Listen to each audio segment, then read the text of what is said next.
Je ne suis pas sauvé par le sang de Jésus, mais par le sang de Branham. Le maître ici de Jésus ne m'a pas sauvé. Oh. Je suis sauvé par l'épée de Branham, car son accident est même mon salut. Je suis sauvé, Branham m'a sauvé. C'est vraiment terrible. Les gens cherchent à mettre du discrédit sur l'évangile de Jésus appelé Christ.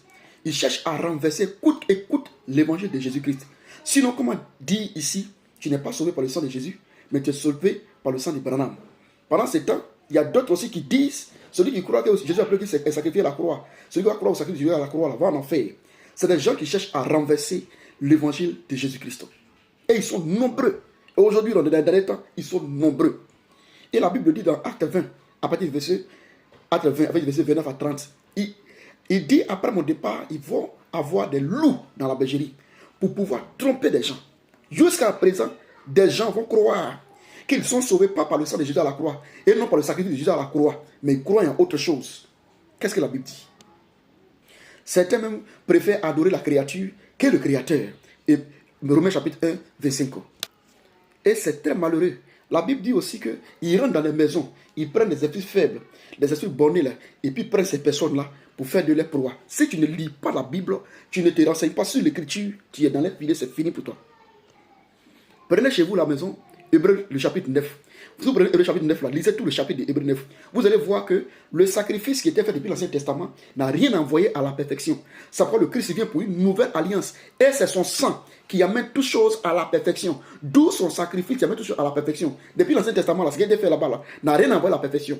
Hébreux 9, après tout le chapitre 9 là, lisez. Vous allez voir que, après le verset 11 même, jusqu'au verset 12, vous allez voir clairement qu'il a fallu que le sang des animaux là, qui nous ont purifié que pour la chair, désormais notre conscience soit nettoyée par le sang de Christ. Si quelqu'un dit que c'est le sang de quelqu'un d'autre, même les animaux n'ont pas pu nous enlever nos péchés dans notre conscience. C'est le sang seul de Jésus-Christ. Si quelqu'un vient vous dire, c'est un ânerie, et vous croyez, non, celui qui croit au sacrifice de Jésus à la croix va en enfer, c'est un faux évangile. C'est plutôt eux qui viennent avec tous ces détails, ces genres de choses-là, qui sont faux que vous devez fuir. Maintenant aussi, Hébreux chapitre 12. Hébreux chapitre 12, verset 24. Vous allez voir que la Bible dit, le sang de Jésus parle mieux que pour Abel. Parce que c'est son sang qui nous a aspergé, ça parle mieux que pour Abel.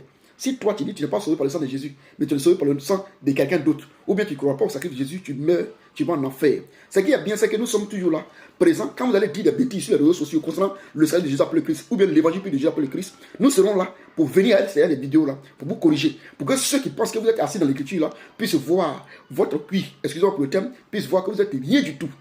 Et je demande à tout le monde de partager cette vidéo et de revenir à la pure parole de Dieu, à la pure parole de Jésus-Christ. Dieu vous bénisse.